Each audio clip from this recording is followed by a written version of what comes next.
এই যা, গাছের সবগুলো তালই দেখে খেয়ে ফেললাম। এবার তুই গাছে আর থাকা যাবে না। এবার আমাকে অন্য কোনো তাল গাছ খুঁজে বের করতে হবে। না, এবার আমাদের তাল গাছে অনেক তাল হয়েছে। তাই তো দেখছি। এবার কিন্তু আমাকে অনেকগুলো তালের বড়া খাওয়াতে হবে। কতবার তুমি একদিনও আমায় তালের বড়া করে খাওয়াওনি। তেল আর গুড়ের যা দাম, তোর বাবাকে আনতে বলতে কেমন মায়া লাগে।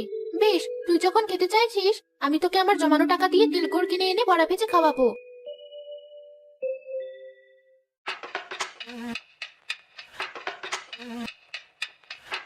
তাল তো নয়, যেন অমৃত। কি স্বাদ! এবারে আটিগুলো যে কি করি। ওই তো উঠোনে একটা আমি খেলা করছি। আমি বরং আটিগুলোর মাথায় ছুঁড়ে মারি। হি হি হি হি।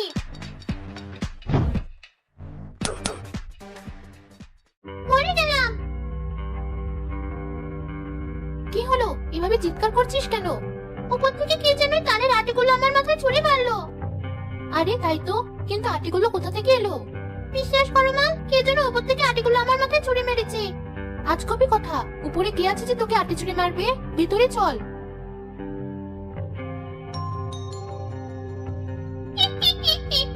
বেশ হয়েছে, ভারী মজা তো এই বাড়ির তাল গাছে থেকে। এখন থেকে রোজ তাল খাবো আর আটি ছুঁড়ে মারবো। কোথায় গেলে রোদেলা? কোথায় গেলি? এতক্ষণ তো বাড়িতে দুটো মানুষ ছিল, এখন এই লোকটা আবার কোথা থেকে এলো? তুমি এসেছো, ভিতরে এসো, আমি ততক্ষণে রান্নাটা সারি। সে কি, এত বেলা হয়ে গেল, রান্না হয়নি? তোমার মেয়েটার মাথায় কোত্থেকে যেন তালের আটি এসে পড়েছে। এত ব্যথা পেয়েছে যে ওকে নিয়েছিলাম এতক্ষণ। তুমি যাও, আমি মাছগুলো ভেজে তোমাকে ভাত বেড়ে দিচ্ছি। আজ কতদিন মাছ খাইনি, তাল খেতে খেতে জিভটা কেমন চড়া পড়ে গেছে। যাক, আজ মাছ ভাজা খাওয়া যাবে। রান্নাঘরের বাইরে গিয়ে দাঁড়িয়ে থাকি, বউটা সরলেই মাছ ভাজাগুলো খেয়ে নেবো। হি হি হি হি। মাছগুলো ভাজা হয়ে গেছে, বাসনগুলো বাইরে থেকে নিয়ে আসি, তারপর সবাইকে খেতে দিই।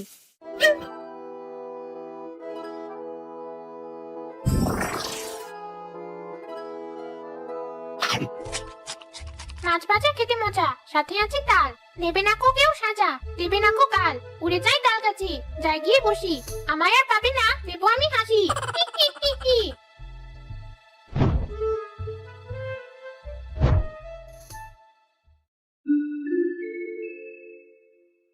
একই, মাছ ভাজাগুলো কোথায় গেল? আমি তো এক্ষুনি এখানে সবগুলো মাছ রেখে গেলাম। কি হলো, এখনো খেতে দিচ্ছ না কেন? আমি মাত্র মাছগুলো ভেজে এখানে রেখে গেলাম, এখন দেখছি এখানে একটাও মাছ নেই। কি বলছো তুমি? এতটা অসাবধান হলে চলে? ওই তো জানালাটা খোলা, নিশ্চয়ই ওদিক দিয়ে বিড়াল এসে মাছ খেয়ে চলে গেছে। কিন্তু হয়েছে, এবার যা আছে তাই দিয়ে আমায় খেতে দাও, আমাকে আবার বাইরে যেতে হবে।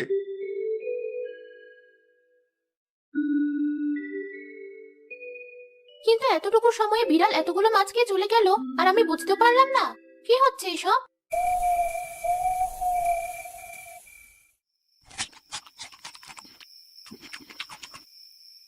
সবগুলো ঘুমে বিভোর। আমি থাকতে ঘুমাবে আর আমি জ্বালাবো না, তা কি করে হয়? এই আটিগুলো ওদের টিনের উপর ছুঁড়ে মারি, খুব মজা হবে। একটাও আরাম করে ঘুমাতে পারবে না। হি হি হি হি হি।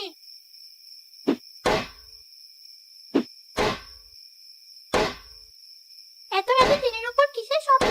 এই শব্দে তো একটুও ঘুমাতে পারছি না। তাই তো দেখছি, আজ সারাদিন কিসব হচ্ছে কিছুই বুঝতে পারছি না। দাঁড়াও, দেখছি।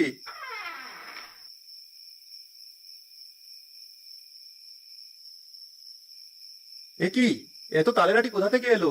তাহলে কি গাছে কোনো চোর উঠলো, নাকি বাদুড়? কাল সকালে গাছ থেকে সবগুলো তাল পেরে ফেলবো। এখন বরং ঘুমিয়ে পড়ি।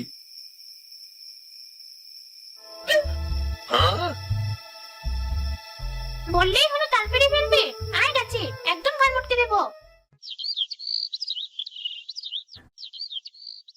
ভাবছি আজই গাছ থেকে সব তাল পেরে ফেলবো। সে কি, এত তাল তুমি কি করবে? এত তাল চোর বাদুরকে খাওয়ানোর চেয়ে যদি বাজারে নিয়ে বিক্রি করি, তাতে কিছু পয়সা হবে। বাবা, পেড়ে ফেলো। মা, তুমি বলেছিলে এবার আমায় তালের বড়া করে খাওয়াবে। আচ্ছা, খাওয়াবো। তালের বড়া কতদিন খাই না, সেই কবে মায়ের হাতে খেয়েছিলাম, কেউ তো মরার আগে। বেশ, তালের বড়া খেতে দুটো তাল আমি দিতেই পারি, তাই বলে আমি সব তাল মোটেও দেবো না। দাঁড়া, তোদের তাল পাড়া সব মেটাচ্ছি।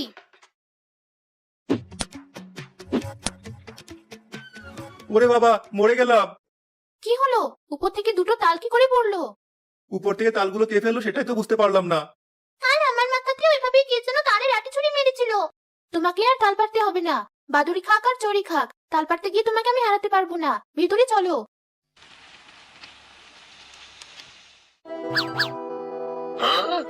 তালের বড়ার গন্ধে চারিদিক কেমন মোমো করছে। কি ভেবেছে তালের বড়াগুলো ওরাই গিলবে? আমি থাকতে তা হতে দেবো না। সবগুলো বড়া আমার পেটে যাবে।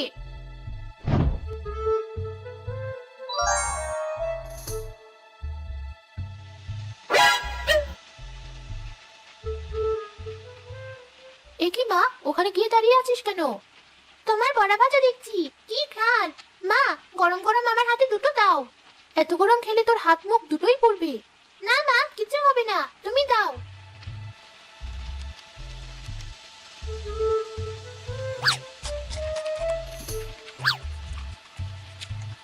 আস্তে খা, গলায় বেঁধে যাবে তো। আচ্ছা তুই খা, আমি বরং বাটিতে করে তোর বাবাকে কয়েকটা বড়া দিয়ে আসি। আচ্ছা মা, তুমি যাও। মিতা বাটিতে করে তালের বড়া ঘরে নিয়ে যেতেই দেখলো রাজীব আর রোদেলা বসে গল্প করছে।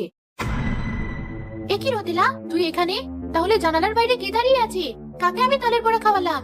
কি বলছো মা, আমি তো এখানেই বসে আছি। তাড়াতাড়ি চলো আমার সাথে, আমি সত্যি বলছি। রান্নাঘরের বাইরে অবিকল রোদেলার মতো দেখতে একটা মেয়ে দাঁড়িয়ে আছে।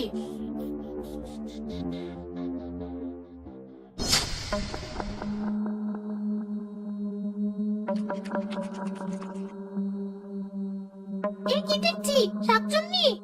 একদম চুপ, আমরা যোকে দেখে ফেলেছি, এটা জানলেই ও আমাদের ক্ষতি করবে। চলো আমরা ঘরে যাই।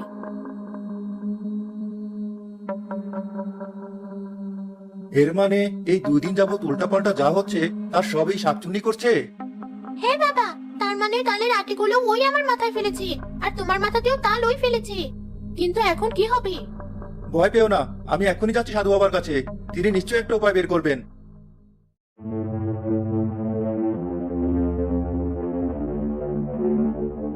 ভয় পাস না, সব সমস্যার সমাধান আছে।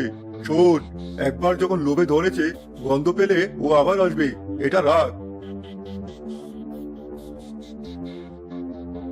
বাড়িতে গিয়ে বউকে বলবি এই তেলে মাছ ভাজতে, আর শাকচুনি মাছ ভাজার গন্ধ পেয়ে যখনই আসবে তার হাতে এই গরম তেল ঢেলে দিবি, ওখানেই ও শেষ হয়ে যাবে। সাধু বাবার কথা মতো রাজীব বাড়িতে গিয়ে মিতাকে সব খুলে বলতেই মিতা সাধু বাবার দেওয়া তেলে মাছ ভাজতে লাগলো। মাছ ভাজার গন্ধ, যাই খেয়ে আসি।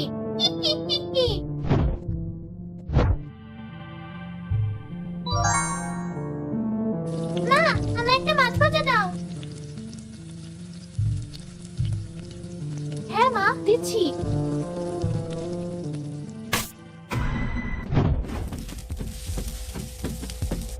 মরে গেলাম, আমার সারা গা পুড়ে গেল।